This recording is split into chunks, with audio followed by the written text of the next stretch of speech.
What happens when we begin to realize that the 200-year experiment we've called the American healthcare system has failed?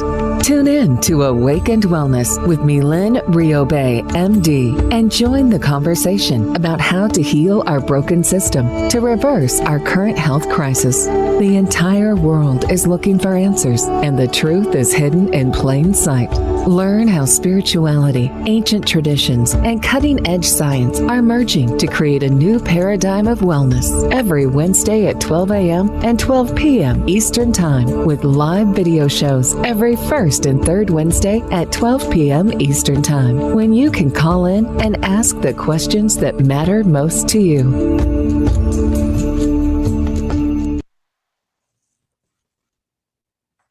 And we're live. And good afternoon, everyone. I'm Dr. Mylaine Riobe, and this is Awakened Wellness, where we'll be going on an eye-opening, mind-expanding adventure into disease prevention and wellness to keep you and your family safe and healthy. So welcome back. We are live today on May 19th. Our call-in number is area code 646-558-8656. That's area code 646-558-8656. Our meeting identification number is 883-695-3587. And to raise your hand, just hit *9. And Rachel and I were just talking before the show started about how shy people are to call in. So I know people are listening, but they don't ever call in to ask questions, and just how difficult it actually is to do that. So we just want to let you know that we would love to hear from you. Every question is important. Every comment is important. It helps us to see things differently. It helps us to learn. So we'd love to hear from you. Feel free, give us a call. So today's topic is lies your blood work tells you about your risk of infection. So again, the conversation that has been top of mind for everyone for over a year is our current COVID pandemic, which is thankfully beginning to subside. And so it's a bit of a time to do kind of a retrospective review of, what happened. Why did we end up where we ended up for the last year? What will the ramifications of what we experienced over the past year be? And most importantly, what can we learn and how can we move forward from this experience to do things differently in the future? And one of the things that I think is extremely important for us to begin to understand is what it actually means to be healthy. Again, we hear over and over again how healthy people were blindsided by COVID or even killed by COVID at times.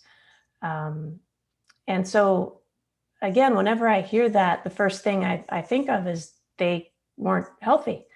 They may look healthy, they may act healthy, their blood work may be normal, they may not have a disease, but they were not healthy, because that is not the definition of healthy.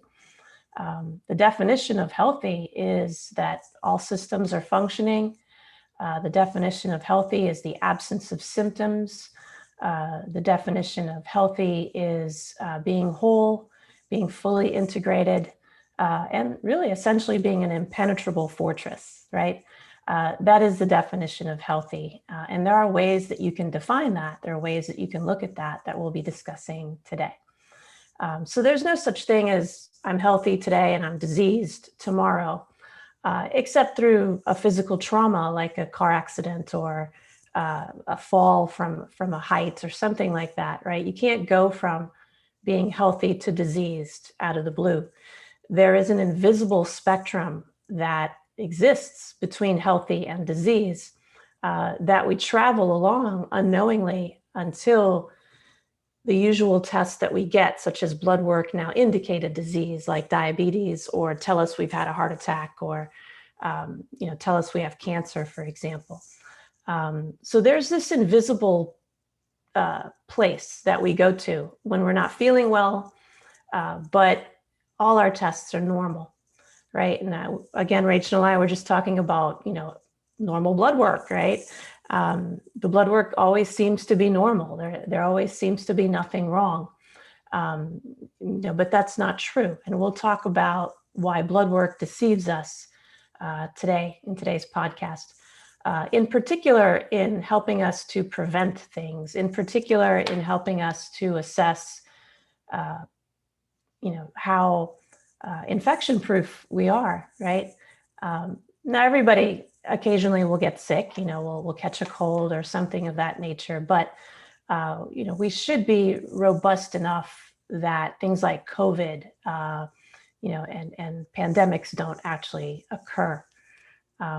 And so what is blood work? In order for us to understand why blood work deceives us, we have to understand what it actually is.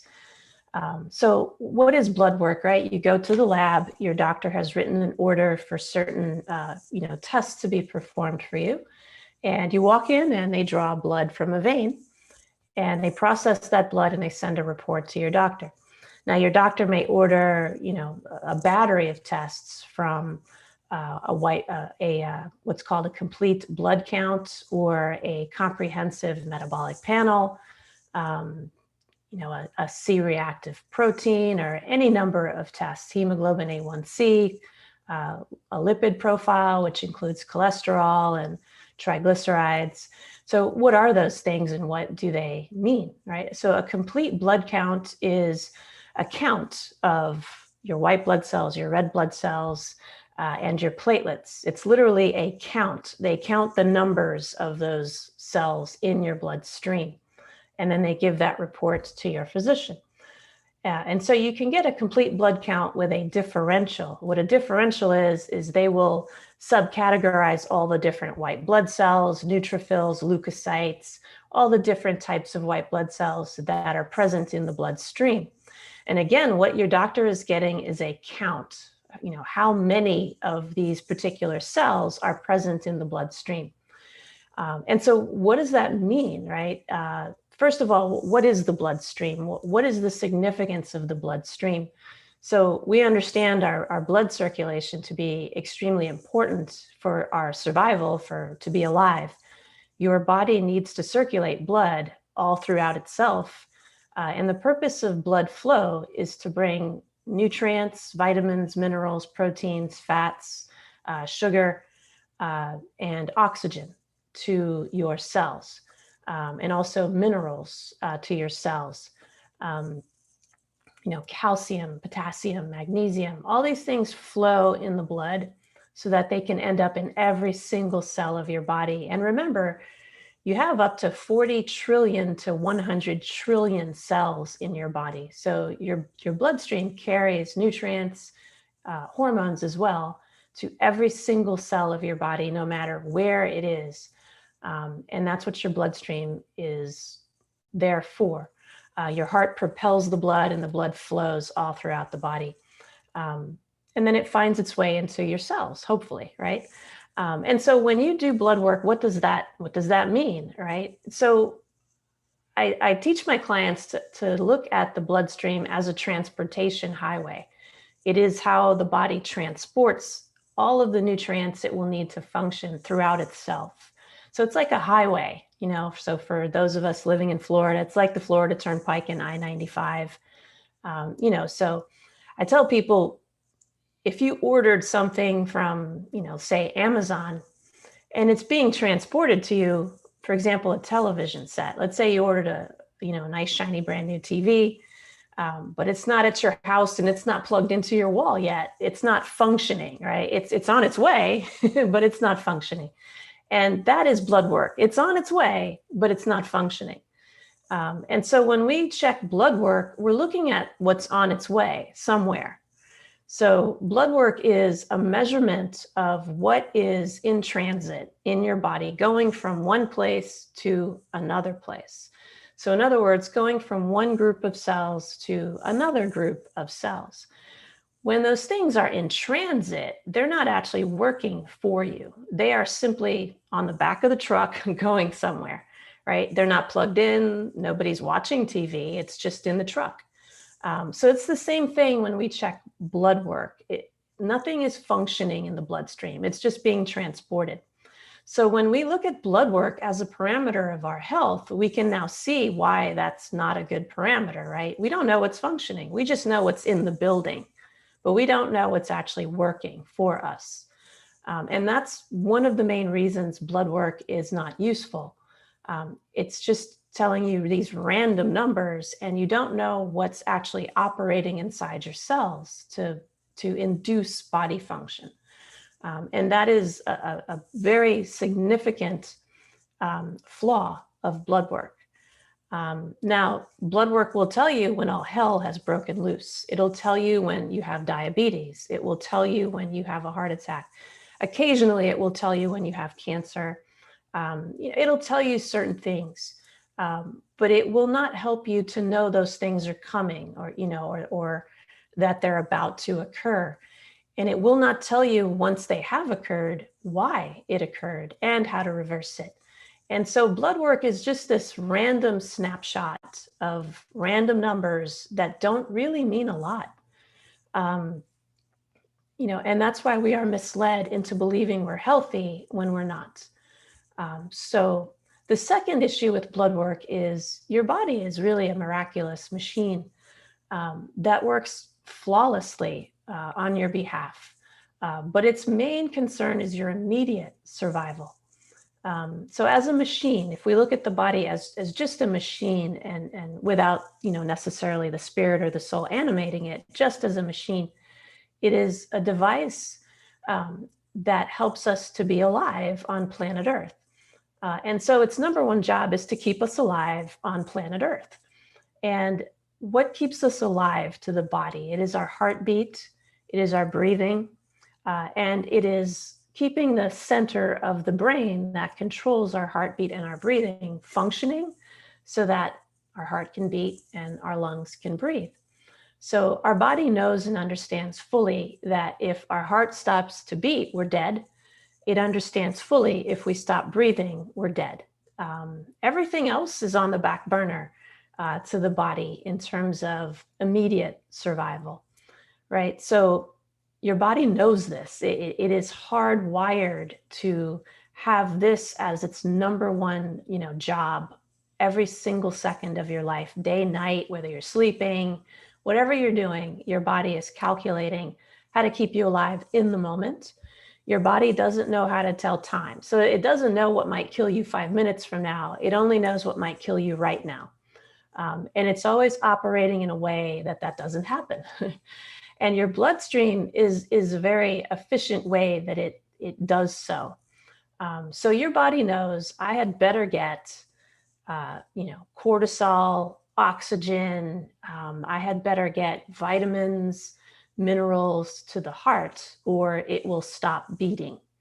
And so your body uses the bloodstream as the transportation highway. So it's going to make darn sure that your body gets blood to the heart, to the lungs, and to the very center of your brain, so that those systems can operate fully in the moment, or to their best ability in the moment.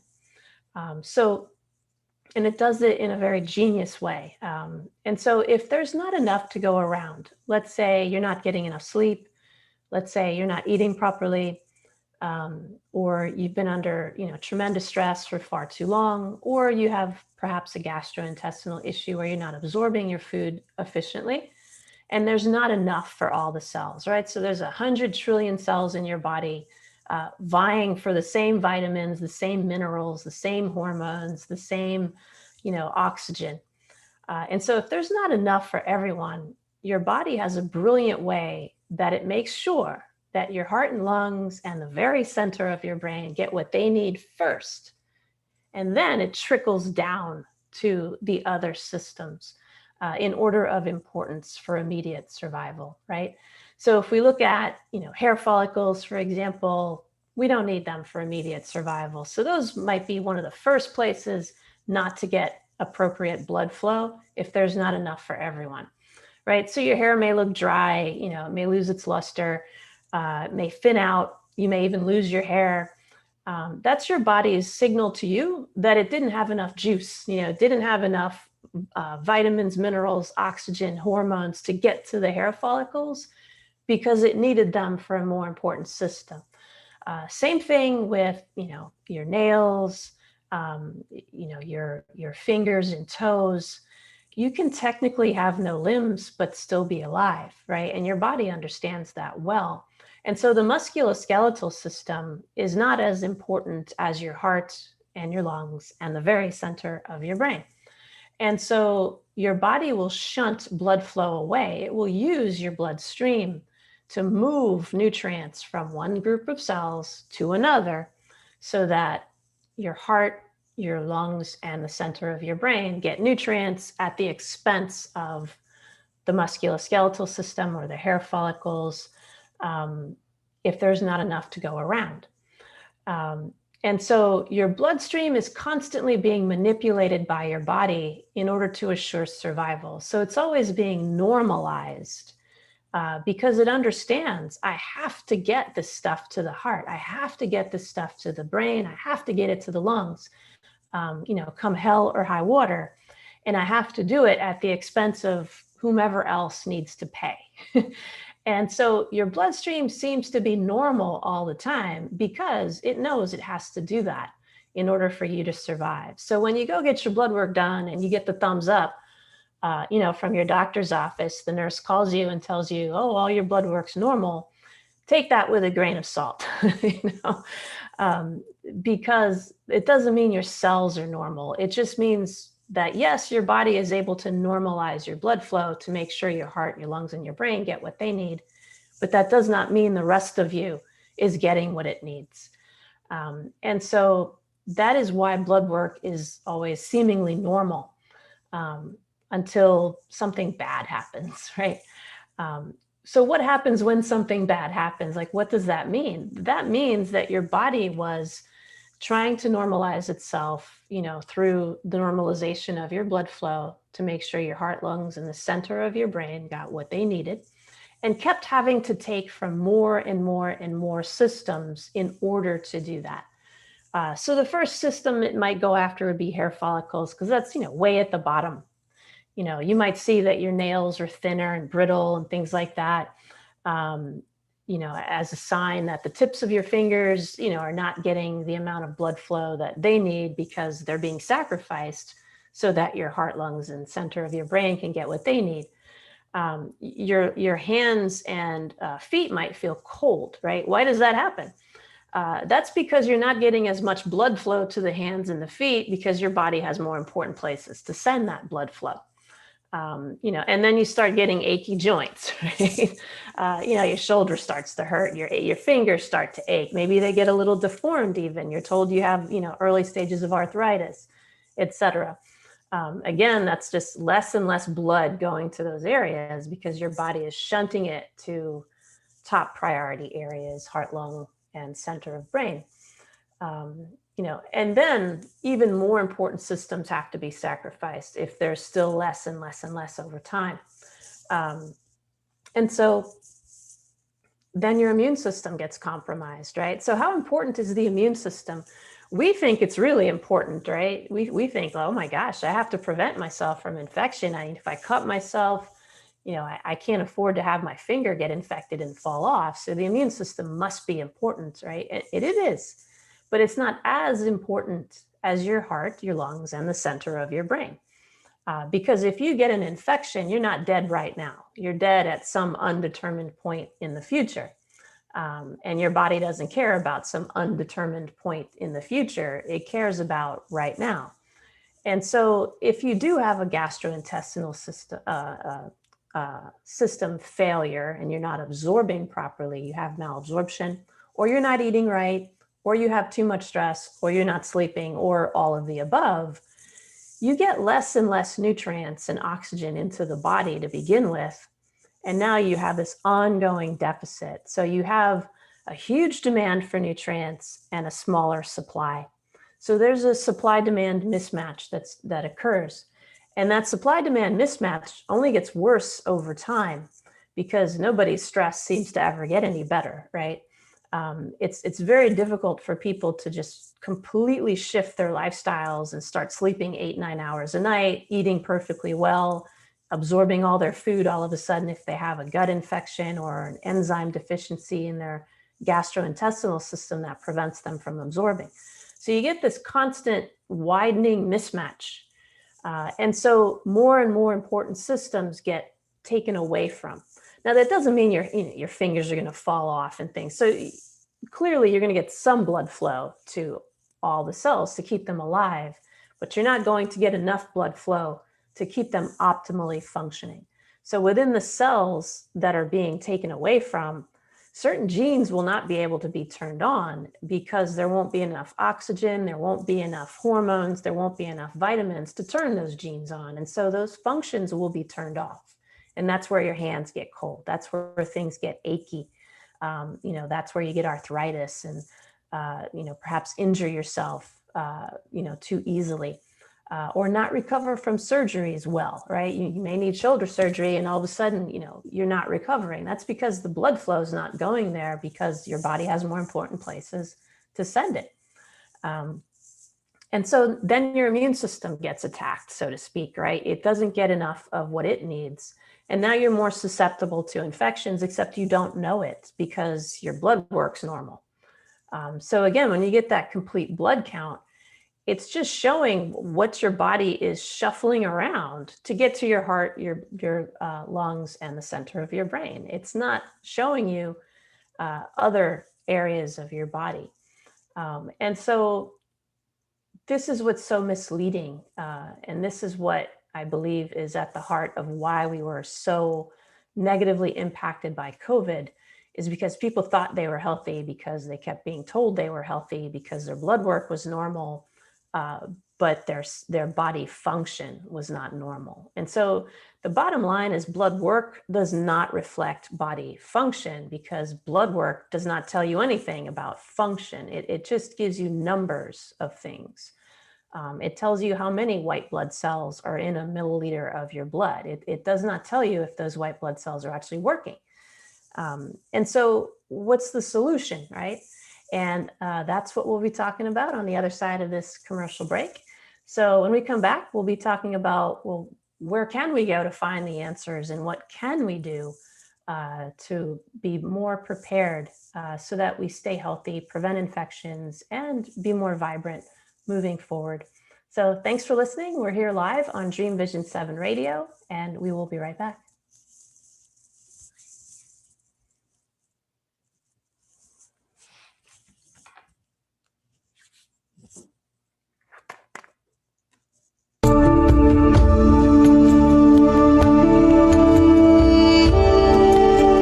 What happens when we begin to realize that the 200-year experiment we've called the American healthcare system has failed? Learn how spirituality, ancient traditions, and cutting-edge science are merging to create a new paradigm of wellness on Awakened Wellness with Mylaine Riobe, MD. Tune in every Wednesday at 12 a.m. and 12 p.m. Eastern Time with live video shows every first and third Wednesday at 12 p.m. Eastern, when you can call in and ask Dr. Mylaine the questions that matter most to you.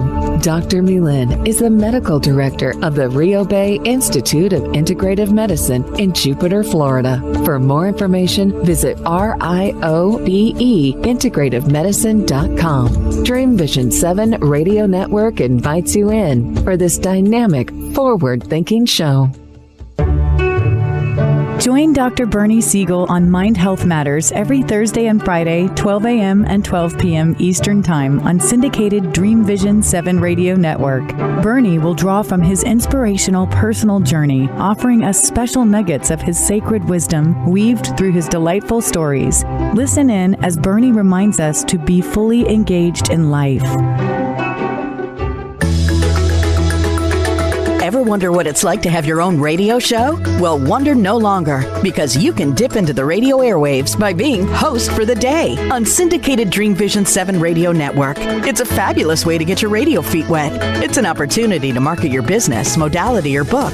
Have a guest, mention a sponsor, and take callers. Or you may want to facilitate a lesson by going solo. It's up to you. Listeners can be online, mobile, in cars with Bluetooth, or listen through Amazon's Echo by asking, Alexa, play Dream Vision 7 Radio Network. For more details, go to dreamvision7radio.com and click on Host for the Day.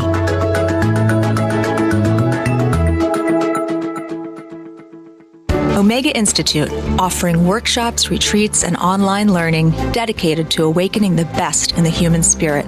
For over 40 years, Omega has seen more than 1 million people come through its doors to grow, learn, and find a greater sense of purpose. With over 350 workshops to choose from, Omega offers something for everyone. Located in Rhinebeck, New York, just 90 miles north of New York City, Omega's natural environment and quiet pace allow for extraordinary experiences to unfold. Learn more at eomega.org or call 877-944-2002. Again, 877-944-2002. Delight your kids with an enchanting journey by reading the Paper Doll Kids children's book by Deborah Beauvais and Janine Sullivan. There's even a catchy tune, Kids for Love Song, produced by Bob Sherwood and sung by kids just like yours. The story weaves around 7 paper dolls flying around the world doing good deeds as they bring important attention to our endangered animal friends. There's even a magical ring with a universal message. Kids become interested in service projects, action through compassion, and planting seeds that nurture positive change. The Paper Doll Kids and Kids for Love Song are a production of the Kids for Love Project. Get the book now on Amazon Kindle and the song on CD Baby or iTunes. This is Dream Vision 7 Radio Network, uniting mankind with universal love. Our shows are created from the heart, bringing each listener to a place of divine enlightenment. Breathe, relax, and enjoy.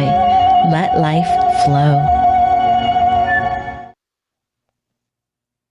And we're back. Thank you, Rachel. So I'm excited to announce that my book, Faith, is coming out on Friday. So you have until tomorrow if you're interested in pre-purchasing the book to get 20% off. So chapter 9 is Lies Your Blood Work Told You, which is what our podcast today is about. So with this book, what I try to do is to really take a deep dive into why we're in the state of health that we're in globally, but in particular here in the United States. Like, what led us to this point? What can we learn, and how can we move forward? So it brings forth my vision for bringing integrative medicine, which is the type of medicine that I practice. It's a more holistic system to the forefront as primary care, as everyone's first point of contact and not last point of contact, right? People don't necessarily think of seeking holistic or integrative care to keep them well or at the first sign that something's going wrong, right? Unfortunately, a lot of my patients show up after they've been to a bunch of specialists and other doctors and were not able to be helped. And so unfortunately, they waste a lot of time, and usually they're on a bunch of medications by then. And it's a lot, we can still do it, but it's harder, obviously, when you're on a bunch of medications that have been eroding your health for perhaps several years to undo that damage, right? It's doable, but it takes more work. If integrative medicine becomes primary care and it is your first point of contact, there will be far fewer people with diseases, far fewer reliance on pharmaceutical drugs, and we would just be a healthier society in general. It also introduces the concept of how we would pay for this system of medicine. This system of medicine would be far cheaper than the system of medicine we currently use. It's just that it's, the infrastructure for it to exist and thrive has not yet been created. So I have a vision in this book to bring that forth, which I think is important. So I hope you'll join me. We have workshops as well on our website We'll be doing live workshops for healthcare professionals as well as lay people to get the most out of the book, because I believe it's just critically important for people to really begin to understand, how do I advocate for myself? How do I empower myself to be well? And that's what this book is about. So hope you pick up a copy. It is coming out this Friday, and it will also be featured as one of the books of the month, either in June or July. So I look forward to your feedback and hearing what you think about it. So back to our topic from today: lies your blood work tells you about your risk of infection. So we spent the last segment talking about, why blood work just doesn't tell you what it needs to tell you. So where can we go from there, right? Where can we look to get a better assessment of our true health? And the answer to that is you have to look inside your body's cells. The cells are where your body functions from. So again, we have 40 trillion to 100 trillion cells seamlessly working with each other in our bodies. So we have one body, but it's cut up into 40 trillion to 100 trillion units, each interdependently working with every other cell in the body to, help you function as a human being. And so everything you do is generated from cellular function. There's not anything we do that's not generated from cellular function. Thinking, seeing, hearing, smelling, walking, reproducing, digesting, sleeping, waking up, ambulation, moving around. There is nothing we do that is not being derived from cellular function. And so if we want to find out, why does my finger hurt? We have to ask the cells why your finger hurts, right? We can't ask your bloodstream why your finger hurts. It won't tell you. Now we might get an x-ray and things like that, and you might be told, well, you have arthritis, but that doesn't tell you why. Why do I have arthritis? Your blood work will very likely be normal. And your x-ray will be abnormal. You'll be told you have arthritis, but the x-ray doesn't tell you why you have arthritis. But your cells will tell you why you have arthritis. And which cells you ask are important too, right? If you ask your heart cells why you have arthritis, your heart cells are going to be like, what do you mean? Everything's fine, right? Because they're getting the best blood flow of your entire body.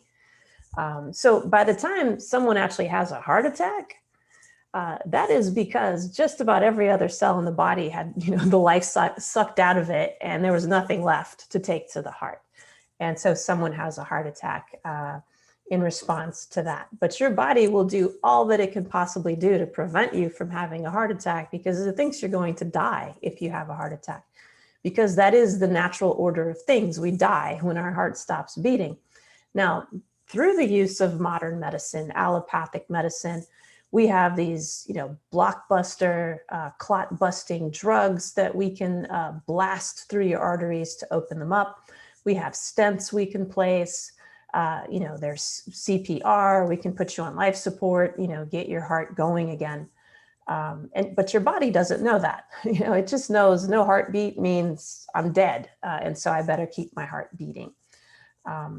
So you don't want to ask the cells that are getting everything they need what the problem is, because they don't have any problems, right? You have to ask the cells that are experiencing the problems what problems they're experiencing. Now, obviously, you're not going to go biopsy your finger or do anything like that, but you could look at systems that are just as important as your fingers that you can access in the body.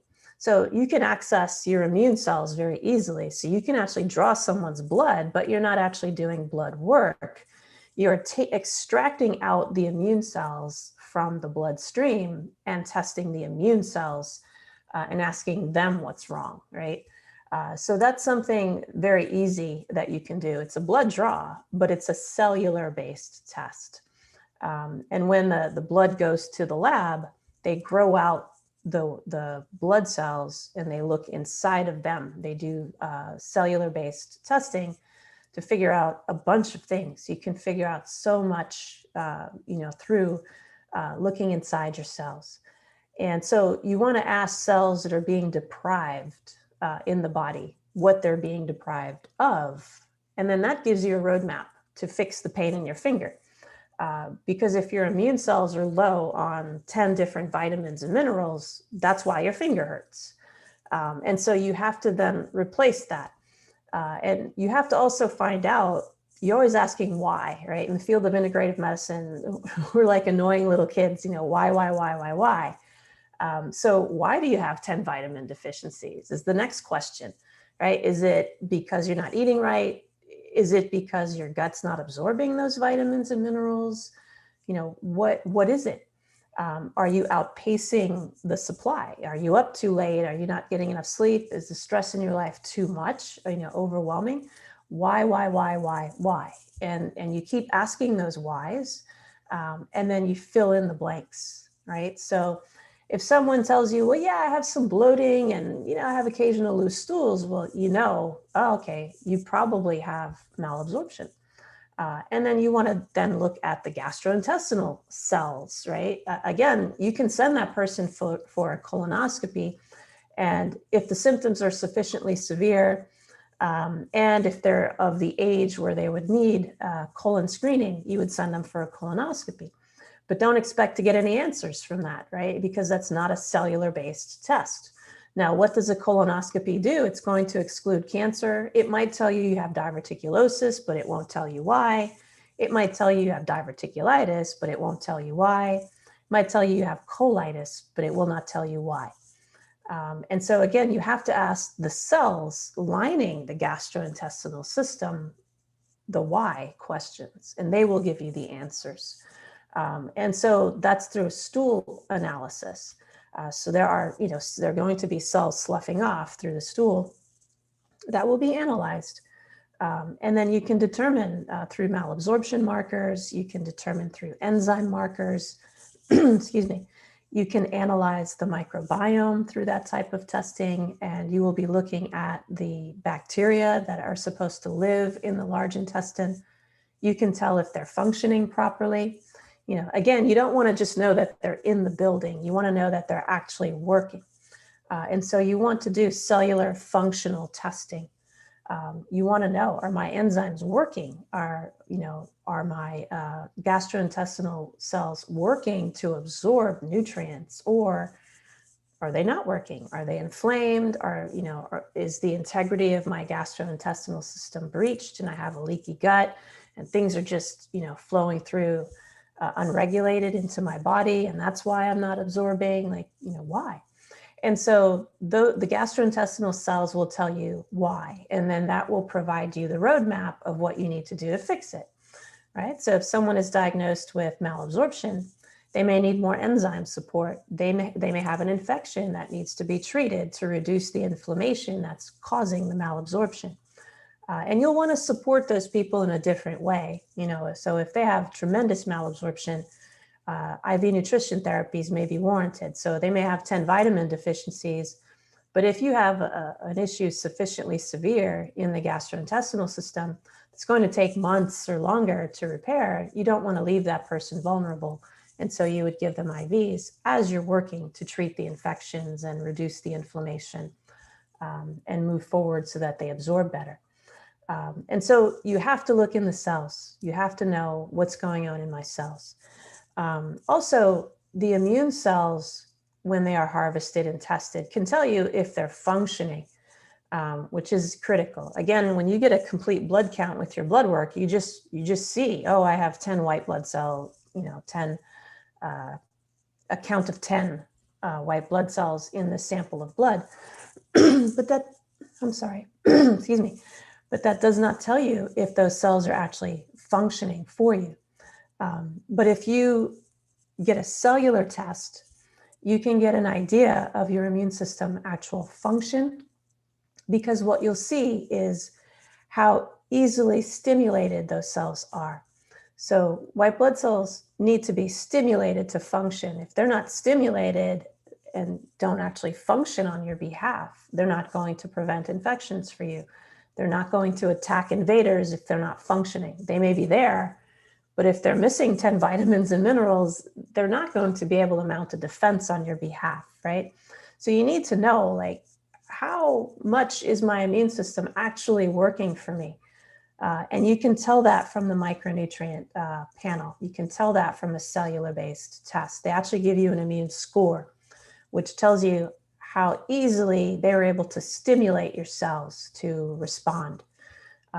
And your goal then is to increase that score. So if you see that it's low, which almost all my clients, when they first come to my practice, have a low immune system score, even though their blood work, their white blood cell counts, etc., in their blood work are normal, they have a low immune system score on a cellular level. And that's what makes people susceptible to infections, is that, yeah, they were in the building, but nobody bothered to get up, to defend the building from the invader. And so that's what's important. And then you can tell, well, is what I'm doing working, right? And so how do you tell that? Is by getting an after picture. So you get the before picture with the cellular-based testing, but you need an after picture, right? You need to know that, yes, the stuff I'm taking, now my counts are normal. Now my immune system score is normal. Now, it doesn't normalize right away. It takes months and months for that to happen. And it also takes repairing whatever was the root of why it wasn't working in the first place. So if it's a reduction of stress, if it's more sleep, if it's correcting a gastrointestinal imbalance or problem, if it's your diet, not eating well, that all has to really be corrected. Now, does it have to be perfected? No. But, you have to get most of them moving in the right direction in order to see gains. So you don't have to be perfect, right? You don't have to walk the tightrope without ever slipping. But you have to be in the ballpark, So if you eat really well 6 out of 7 days, you'll get there, right? If you sleep at least 8 hours, you'll get there. If we successfully treat the infection and keep it away, you'll get there. And so it's not perfection that you need. You just need to be in the ballpark. And then your cells will then regain their functions. Our bodies are extremely resilient and self-healing. So the body is self-conscious. It knows what it needs to do to survive. It does it flawlessly. So even when we're sick, even when we have a disease, the body is actually working flawlessly with what it has available to work with. So if it has 10 vitamin deficiencies or mineral deficiencies, it'll work around the problem by stealing from a group of cells it doesn't consider to be as important and making sure the group of cells it does consider to be important, gets what they need. So it will do that flawlessly on your behalf. But that's how you get osteoporosis. That's how you get, muscle aches and pains and arthritis. That's how memory loss sets in. Memory loss is because your brain knows the rest of your brain is not as important as the very center of your brain, right? The very center of your brain is the most important part of your brain to your body. The rest of it could care less about. If your balance is off, it doesn't care, right? Because you're not dead. If you can't remember where you put your keys, it doesn't care because you're not dead. It doesn't care if you remember so-and-so's name, where you met them. It doesn't care, right? We care because our quality of life is important to us as beings, but to the body as a machine, it doesn't care if you remember where your keys are. And so we have to remember that, even the brain is on a food chain. So the very center is the most important. If you look at all the things that are really important, they're closest to your heart, right? Your lungs are right there next to your heart. The center of your brain's right here. It's very close to your heart. So it gets the freshest blood flow. And then it just keeps going, So if there's not enough for the rest of your brain, it's going to bypass it. It'll send a little bit to keep it, keep you from having a stroke or something like that, but it's not going to, give it full function. So if you're suffering from memory loss, loss of attention, that's all your body signaling to you that it doesn't have enough nutrients to send to everybody. It doesn't have enough oxygen to send to everybody, and it's having to bypass some areas. And so you have to know then, okay, I feel better, so that's the first sign, is you start to feel better, right? Your memory starts to improve, your focus starts to improve, your finger stops hurting, the symptoms that you had that your body was sending to you as a warning sign begin to recede as the body has more and more, as you're narrowing the supply demand mismatch. Now your body gets to turn on more and more functions that it had to turn off before. And so the body starts to regain function. So the first sign is you start to feel better. But that doesn't mean you are better. I tell people all the time, just because you feel better doesn't mean you are better, right? You have to have the proof with the testing that shows you that your deficiencies are actually gone. Because you can feel better long before your body is actually better and levels are normal and things like that. Because your body doesn't like to be distressed. That takes up a lot of energy, and it already doesn't have enough energy. So as soon as it can stop sending a signal out because it can, get its function back, it will stop sending that signal out because now it gets to conserve its energy and doesn't have to do that. And it can send that energy somewhere else. So your body will stop sending distress signals as quickly as it possibly can if it has what it needs to get by with those functions. But that doesn't mean your vitamin deficiencies are gone. It doesn't mean that your immune system score is normal. It doesn't mean that, the body has restored itself and that the infection is completely cleared. You have to repeat the test to know that that is actually happening. So when we come back from this commercial break, we will talk about how to tell what other tests are important to know on a cellular and metabolic level to consider obtaining for you to really get a general sense of where am I with my health and what is it that I need to do to really actually be healthy. So again, our call-in number is 646-558-8656. Thanks for listening. We're live here on Dream Vision 7 Radio, and you're listening to Awakened Wellness, and we'll be right back.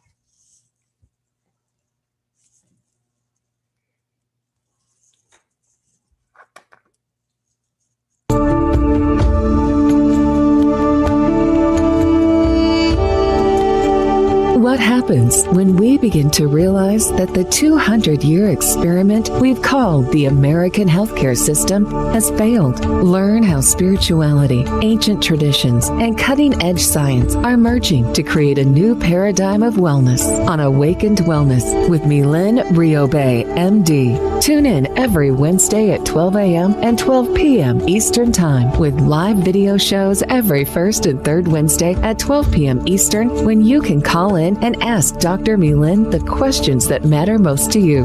Dr. Mylaine is the medical director of the Riobe Institute of Integrative Medicine in Jupiter, Florida. For more information, visit RIOBE-integrativemedicine.com. Dream Vision 7 Radio Network invites you in for this dynamic, forward-thinking show.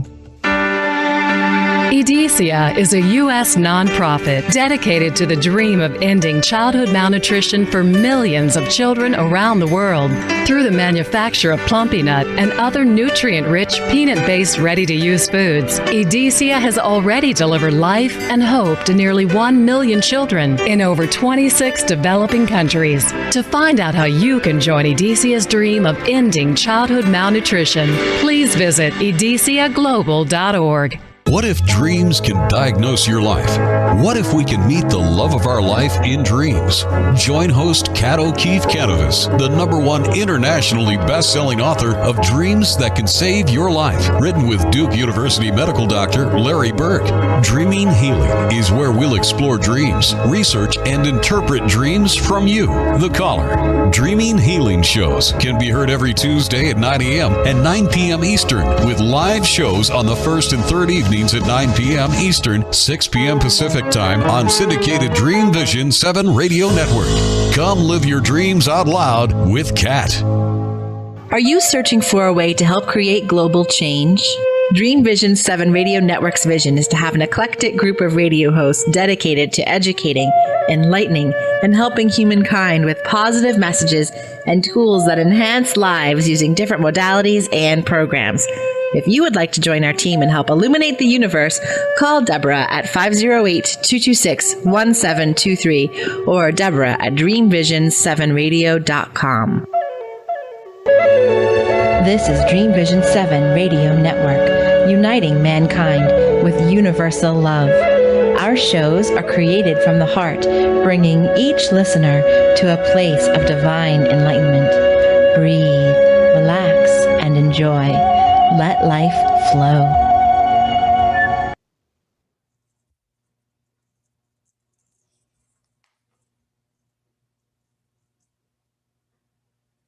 Are we back?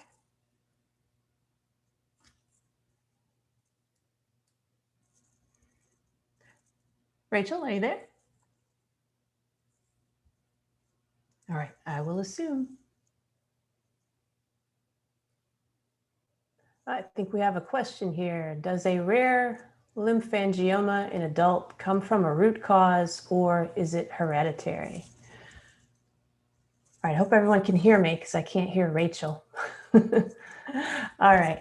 Yeah, I'm sorry. For some reason, I wasn't getting through. Yes, we have a question. Thank you. I see that. Awesome. Yeah, so cancer, right? And I also wrote a book called The Answer to Cancer, where I discuss all cancers in general. Only about 5% of cancers are truly genetic. The other 95% are environmental. So I'm assuming that's what you mean as root cause. The environment is what causes cancer.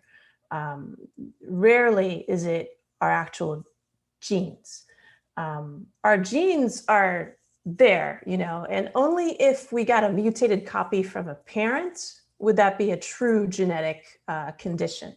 So I use the example of sickle cell disease all the time as a true genetic condition. There is nothing you're going to do to alter the fact that you got one mutated gene from your mom and one from your dad. And now you have sickle cell anemia. That is a true genetic disease. Cancer does not work that way. So cancer is an environmental condition, or what we would call epigenetic condition. So what I'll do is, because this is a really long-winded answer, is I will make that our next podcast, our next live podcast. I have to come up with the schedule. So we'll talk about cancer and the real causes of cancer for our next podcast, just to give you a more deserving answer than what I can give you here. But most cancers, vast majority, are not hereditary. They are not genetic. They are environmental, having to do with whether or not your body is able to feed itself, which is what we're talking about today. And so that's what triggers cancer, is an immune system failure, right? So now your immune cells weren't able to get the vitamins and the minerals and the oxygen, and now they're not working properly. And now, you have an accident that occurred as a cell was duplicating itself that led to a cancer cell.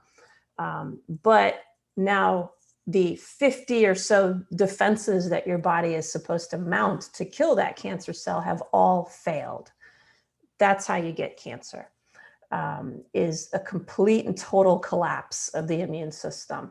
I can't count how many defenses we have against cancer in our bodies, because we know that every once in a while a mistake is going to happen as we're duplicating our cells, because we have 100 trillion cells to duplicate all day long, right? And so your body has all these systems in place to defend itself, protect itself, and to do what it needs to do. It's only when they all break that you get cancer. So ultimately, cancer is actually really hard to get. But unfortunately, we've made it easy as a society because of all the toxins, that have been spewing around in our atmosphere for the past couple hundred years. But it should be an astoundingly rare condition. So we'll talk about it on our next live podcast coming up, because I did have to make up the schedule. So tune in. We'll be answering that more specifically. So today we're talking about lies your blood work tells you about your susceptibility to infection. And you can throw cancer in there, right? Because the same thing that leaves you susceptible to infection is the same thing that leaves you susceptible to cancer. And so how do we tell if the strategies we're employing to boost our immunity is working? There are a few tests that you can actually do. One is the micronutrient panel, where you're looking at how easy it is to stimulate your immune cells. And so your scores should get better and better and better each time you do the test. Another really good way to know is to check a test that's called an oxidative stress test. So there are two markers that are used, captured in the urine of a patient, that if they're sufficiently high, tell you that you have what's called oxidative stress damage to your cells. Oxidative stress damage occurs when your cells can't function properly.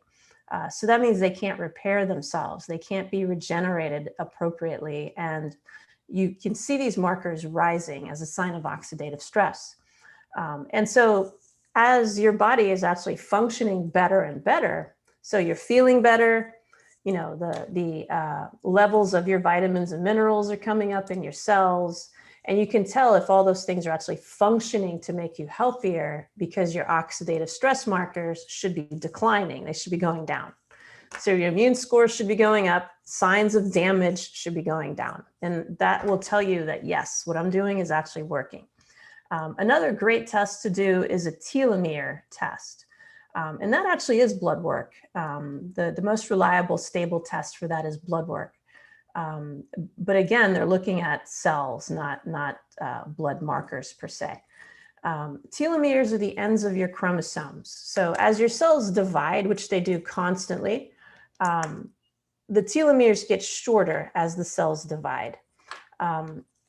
If we have a lot of oxidative stress, if the body is not functioning well, if the supply-demand mismatch is too wide, our cells will have to divide more because they'll wear out faster. And so the telomeres get shorter and shorter and shorter. And then when they get too short, that cell has to just, die. And so you can see, we can actually reverse aging. This is where the scientific data about reversing age comes in. So Harvard University has done a lot of these studies. You can actually reverse your age by lengthening the telomeres.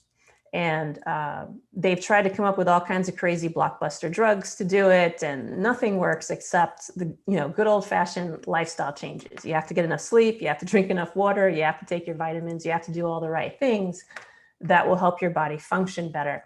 And then what you see is the telomeres get longer and longer and longer because your cells are not being forced to divide so rapidly because of damage. And so that's another really excellent marker of, am I heading in the right direction? Is everything that I'm doing actually working for me? So those three tests are probably three of the best tests that you can get to really find out if the strategies that you're doing are working and if you really are actually healthy. And that will help to defend you from whatever the next thing may or may not be. So that, you can walk in the world with confidence, feeling empowered that you're doing all the things that are necessary for you to truly be healthy. And again, I'm not dismissing any allopathic techniques. I also believe we have to get our physical exams. We need to do our cancer screening. We need to get our blood work, right? Because we want to make sure that, we don't have a diagnosed disease that we need to go figure out, but we can prevent a lot of those screening tests from becoming positive by using more holistic and integrative techniques. So that's our show for today. And thank you so much for your question. And I will address it with our next podcast further. And as always, I send you many blessings and love and wish you tremendous health. Until next time, thank you for listening.